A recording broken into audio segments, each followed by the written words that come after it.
Madam speaker, मैं आज इस सदन में क्रोध, वेदना और अपमान की भावना लेकर खड़ी हूँ। अपमान उन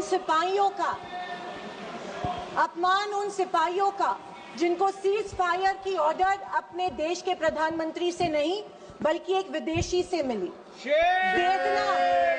वेदना उन परिवारों की जिन्होंने पहलगाम के आतंकी हमले में अपने परिजनों को खो दिया। ऑपरेशन सिंदूर नाम सुनने में देशभक्ति का लगता है, लेकिन असल में ये सिर्फ मीडिया पर किया सरकार का एक तमाशा था।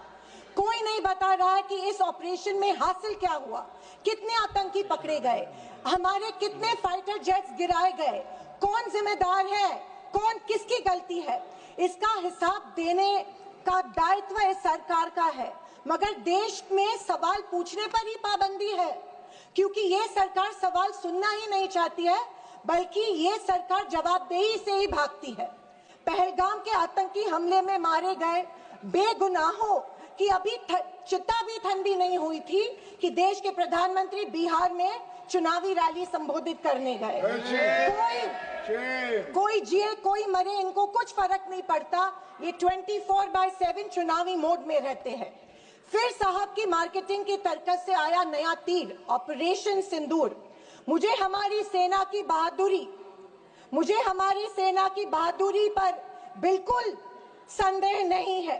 मुझे हमारी सेना की बहादुरी और वीरता पर बिल्कुल संदेह नहीं है, पर इस सरकार की दुर्जनता की सीमा देखिए कि सेना के जवानों को लड़ने जरूर भेजती है, पर हमला होने के पहले दुश्मनों को आगाह भी कर देती है। ऑपरेशन सिंदूर से देश को क्या हासिल हुआ? अमेरिका के दबाव में किया गया एक शर्मनाक सीज फायर।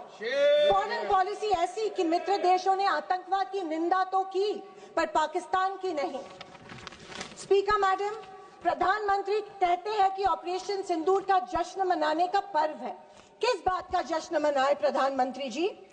हमले के पहले आपके विदेश मंत्री दुश्मन को हमले की पूर्व सूचना देते, उसका जश्न मनाए? इसी का असर ये था कि हमारे जेट्स गिराए गए, क्या इसका जश्न मनाए? या फाइटर जेट जो क्षतिग्रस्त हुए हैं उनके पायलट्स का क्या हुआ? इस देश को अभी तक उसकी जानकारी नहीं है, क्या उसका जश्न मनाए? सीज फायर का ऐलान इनके कथित मित्र ट्रंप करते हैं, इससे जो हमारी देश की तीनों सेनाओं का मानसिक खच्चीकरण हुआ, क्या उसका जश्न मनाए?